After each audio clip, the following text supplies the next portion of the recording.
Hi and welcome to Positively Sparking, podcasts on internet marketing, online business, entrepreneurship and digital living.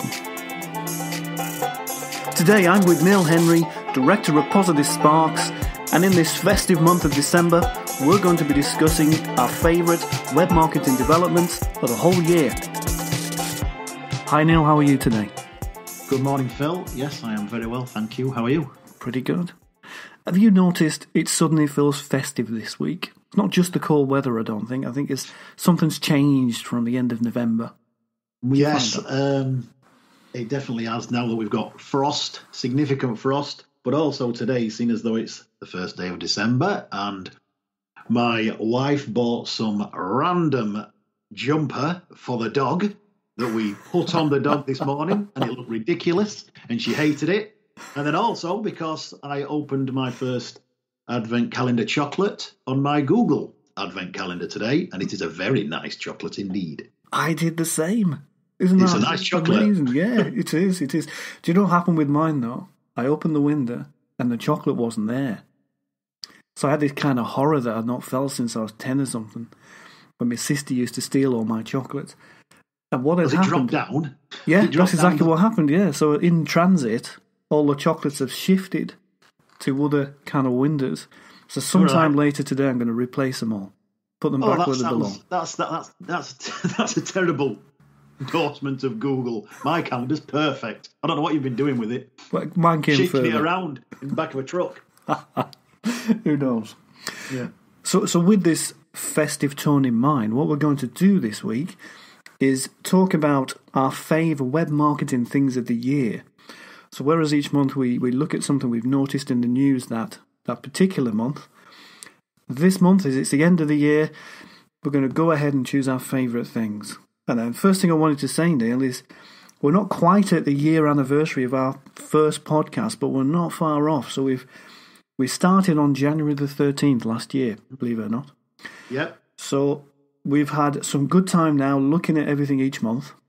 And it's helped me actually get my thoughts together each month about what we can do differently in web marketing every time we go through 30 days, because a lot happens in 30 days. So when we look at it across a year, it's going to be a bit more interesting. So Neil, fire away. What are you going to kick off with as your first point of the whole year? Okay.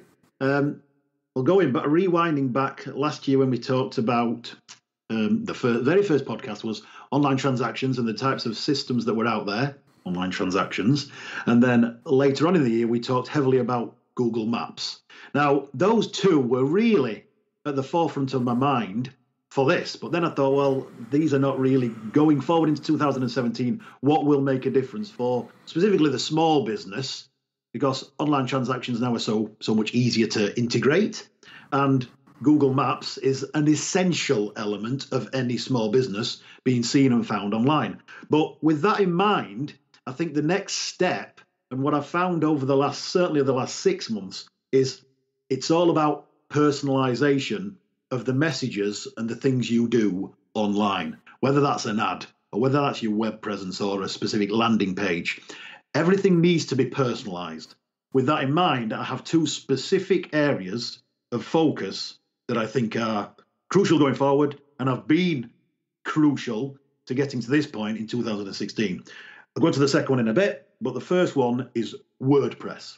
It sounds so obvious. It's been around for a long time, but in terms of the types of structure that a company needs online to elevate its web presence, there is nothing better than WordPress, because it's an all-encompassing, all-in-one marketing tool, lead generation tool, content management system that has, because of the ability of the themes that you can buy and then tweak, because of the support that you can get, because of then the plugins and the customization that you can do with it, and then also because of how it integrates with Google API, LinkedIn API, Instapage, Facebook, everything that WordPress integrates with through those plugins and APIs of those different systems, it makes it so much more cost effective than going with a bespoke web development project that in 6 months' time won't be mobile responsive or won't integrate with the transaction tool that you need.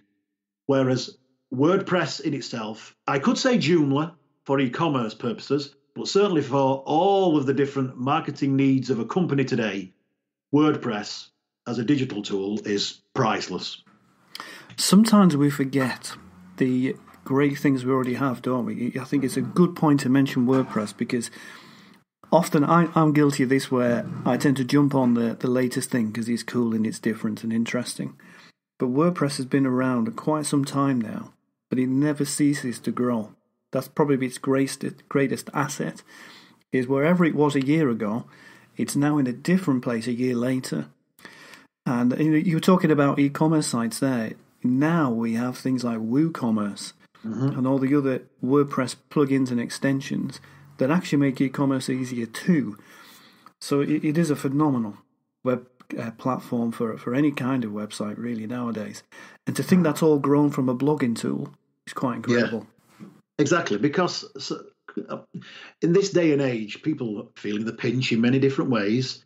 It saves hundreds, if not thousands of pounds by being able to use a suite that enables you to get a website online, integrate it with social media. And then I know with areas that you talk about and are an expert in, Google Analytics, Webmaster Tools, and Google Tag Manager, when you can integrate everything in your web presence through WordPress so that it connects with Google and social media platforms, it really is the place to be looking for any kind of web marketing going forward in 2017 because of what it has developed into over 2015-16. And I know it's such a standard answer, but it is so crucial because it does everything. It's as if it's an off-the-shelf product that doesn't cost the earth, that also has the ability to be open source because of all the plugins and customizations you can do without the need for considerable technical web development skill. And I say that as someone who has considerable technical web development skill.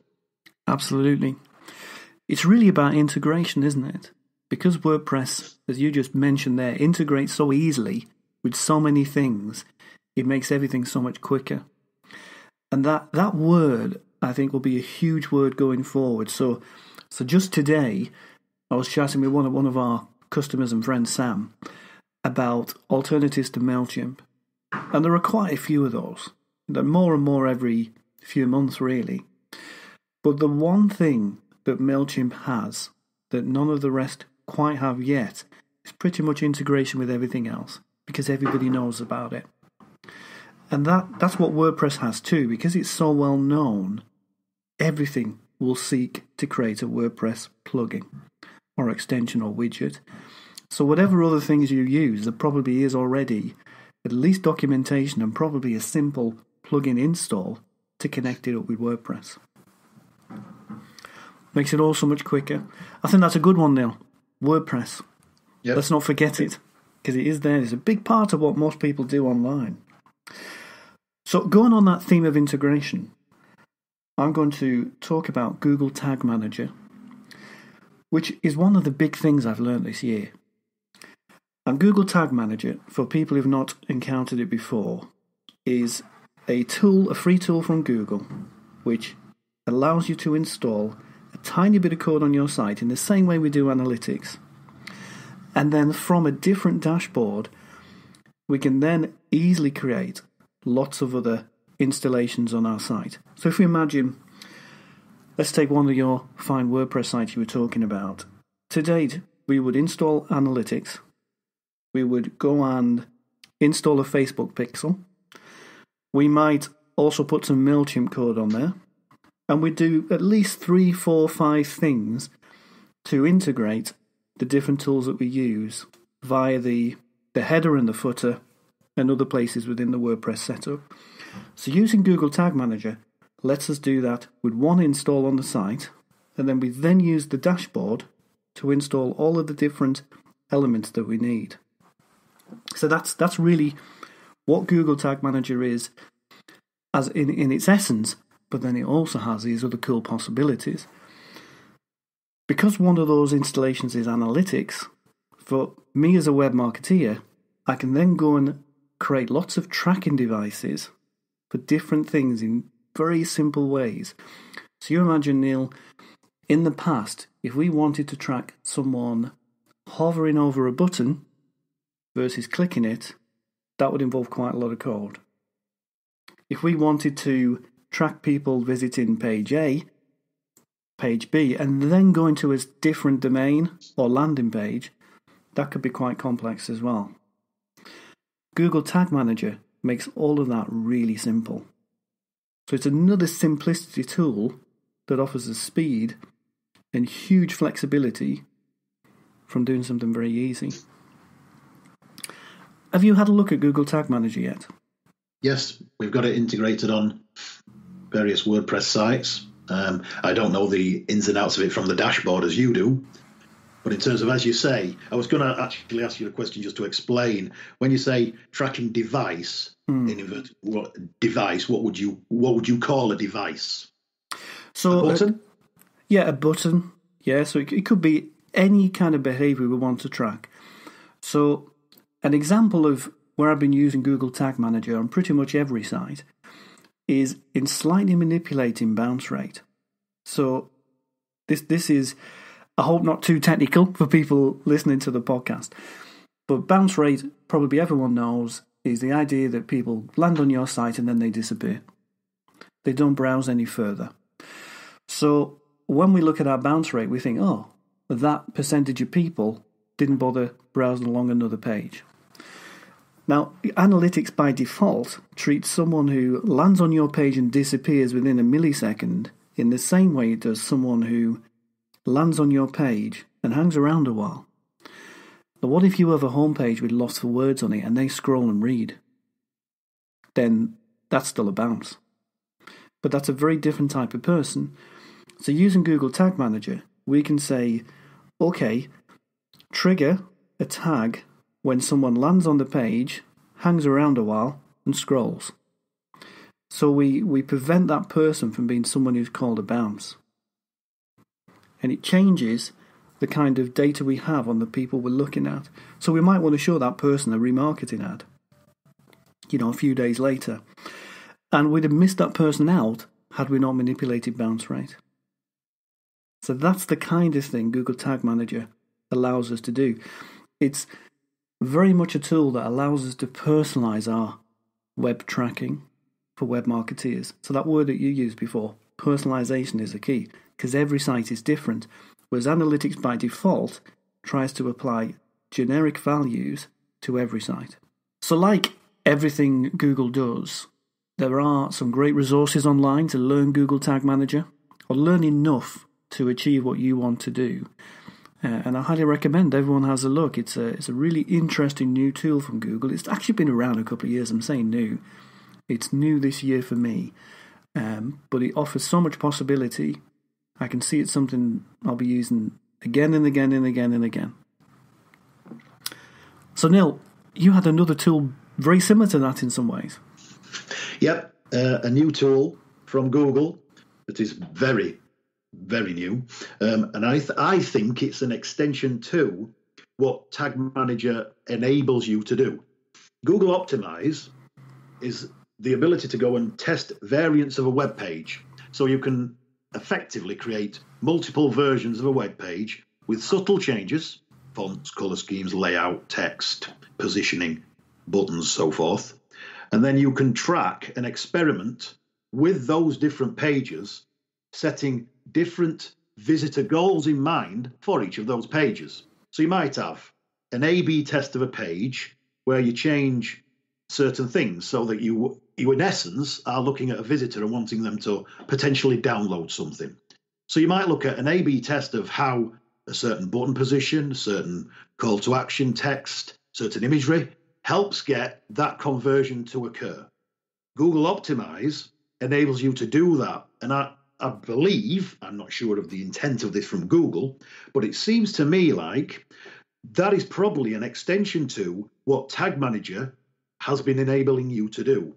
Because by going into Google Optimize and setting up an A/B test or a redirect test or multiple variations of a theme test, you can then use Tag Manager and Google Optimize to make sure that you can see where people are going and tracking various different device types and how they are interacting with that page in a defined way based on how you want to achieve a certain goal from that page, whether it's a download, whether it's if they read something, hover over something, go and act on a certain transaction type. So I feel Google Optimize, which is very new, is something that in 2017 will become a significant enhancement to the way people build their landing pages on their websites based on, again, this concept of it's all about personalization for what the customer or the visitor needs from that page. Very interesting. So does Optimize mean that you have to create two versions of a page and then tell Optimize to rotate between the two? Or does it let you make changes within itself? You make changes within the page itself and then hook that up to the Google Optimize dashboard. And you have, in essence, got two versions of a page. So you're copying a page and then tweaking that copy of that page. Let's say there are three ways that Google Optimize works. This is in its early stages. There is an A/B test, excuse me, where you can do a simple test of an A page and a B page. You can do a redirect test where you can have one page that redirects then to various versions of a page, or you can do multiple variants of the same page. And that is where you will change lots of different elements on that page. That's very much like an A/B test, but the multiple variants is a lot more complex. So let's go back to start with. For any business looking at wanting to use Google Optimize, an A/B test would be the way to start. You would create two versions of that page, make very subtle changes to that page. It might even be just the color of a button or the text on a button or an image would be the best three ways I would use as an example. Let's say you're wanting someone to buy something, download something, or click to another link. So you would change a color, a font, no, probably not a font, a color, an image, or the text to get that A/B test working. You would then set up in Google Optimize, just like you do in analytics with the different types of tracking and optimization techniques you use, set up goals. And that goal may be, okay, I want this defined audience on this A page to be clicking the download. And what is the percentage of people that click that download versus the B page? Exactly the same. Defined audience, how many people are clicking to download, clicking to buy. So I see it as very, very powerful in three different ways. One for people who are in marketing, such as us, when you're wanting to look at landing page engagement and how people engage in a page, what they do on that page, and how many people click forward from that page or do something on that page. Publishers and designers who are looking at user experience, site layout, what people are reading, what people are engaging with on the page. And then for people, social media managers and social media marketing, if you're looking at a certain sharing strategy, how do people share a certain post, a certain page, interact with a certain product via the social media platforms that you will have, no doubt, plugins for on your website. So again, you can optimize the page for marketing purposes, for publishing and design purposes, or for social media purposes to see how a defined audience engages with a page in their chosen personalized way based on their personalized device. Very interesting. I'm looking forward to giving this one a go. It sounds I think a lot of fun. really will work well when integrated with Tag Manager, because you're the resident expert on Tag Manager, and I think it can probably go for, and I would consider that I like to look at the design elements, the look and feel, the interaction of a page. You then hook up that back end with Tag Manager, and I can see it being a very, very powerful integrated engine for anybody's website when you're hooking up Tag Manager with Google Optimize to A/B test various different types of traffic engagement. Do you think this is a big threat to the landing page platforms like Instapage and Unbounce and those types of landing page packages? I think it is, yes, because Google Optimize, in essence, is creating an ability to create multiple landing pages. There will no doubt be plugins, not checked yet because it's very new, but there will be WordPress, Joomla, whatever else CMS plugins that will become readily available to create Google optimized pages direct within WordPress, which hook up direct to Google Analytics and Tag Manager, as we currently have using platforms like Instapage. Very interesting year ahead, isn't it? Yeah, I can see it definitely. I think that's a very good question, Phil, because I definitely see it as Google's way of integrating their products and services within A/B testing of landing pages. And that, in essence, is what an Instapage does. Very much so. So what site are you going to give this a go on first? Have you got one in mind, or is it not chosen? Oh, are we discussing clients? Not really. I'm just thinking it is the well. I will touch on industries. This is going to be priceless for a physiotherapy site, basically a site where in physiotherapy, and another site in the healthcare industry, mental health, where I'm thinking of doing a certain type of survey/questionnaire for the types of ailments, issues people have. I think that will work well as an A/B test in healthcare for the types of Q&A session you would want to help people to achieve something with an ailment they have, for example, through a nice soft approach rather than it's a cold calling exercise. Yeah. I think in the financial industry, another client in mind, this will be really good for A/B testing, how they get people to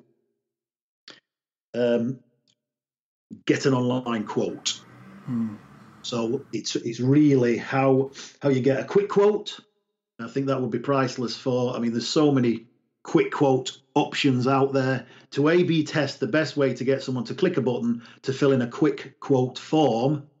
And that's what it's all about. Quick and easy. People want no fuss, no frills. That will be a great A/B test. In fact, that will probably be a multivariant test. Multiple different ways of positioning things across a page and with different color palettes to get people to fill in a quick quote. Another one I had in mind that has now skipped my memory was in cloud computing. How was I going to integrate optimizing cloud computing with?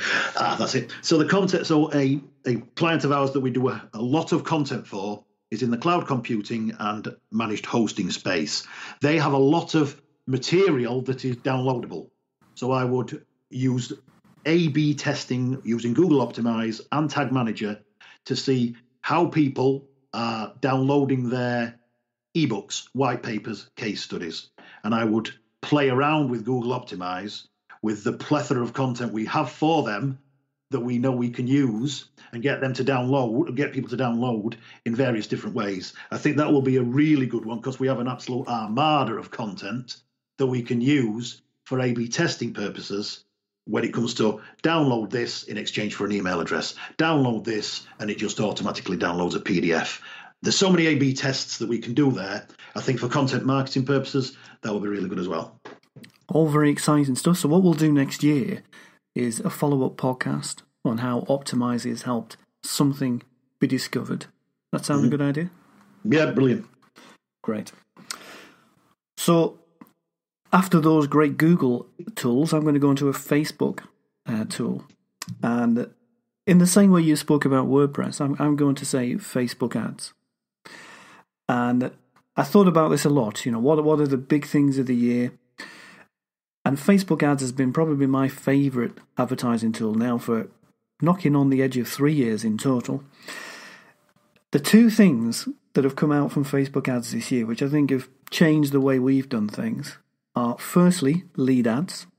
So the ability to ask people to register for something to download or for something in return for an email address via the details they signed up to Facebook with is such a powerful thing. What that did for us was remove the need for us to send all Facebook ads to an external page.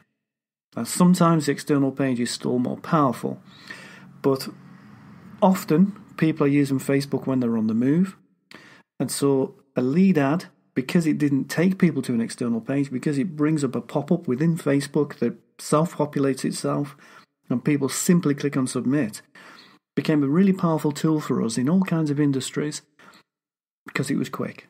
That was the biggest thing about it. It was convenient and quick and allowed people to sign up for something quickly. The second thing is very recent. So I don't know if you noticed Facebook's new remarketing options, which came out a couple of weeks ago.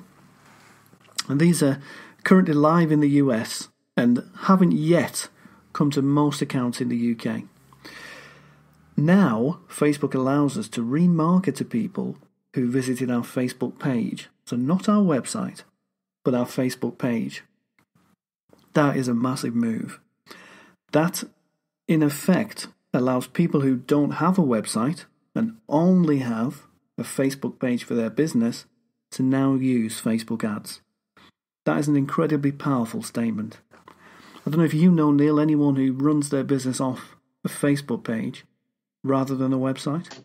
Yes, there are lots of local community businesses that run because they don't have the expertise or I don't know if it's the bandwidth or the money to create their own sites. So yes, they run. You think of your niche boutiques, your niche businesses, cottage industries. A lot of those types that sell product, physical, tangible products, run their businesses through Facebook pages and do so very successfully.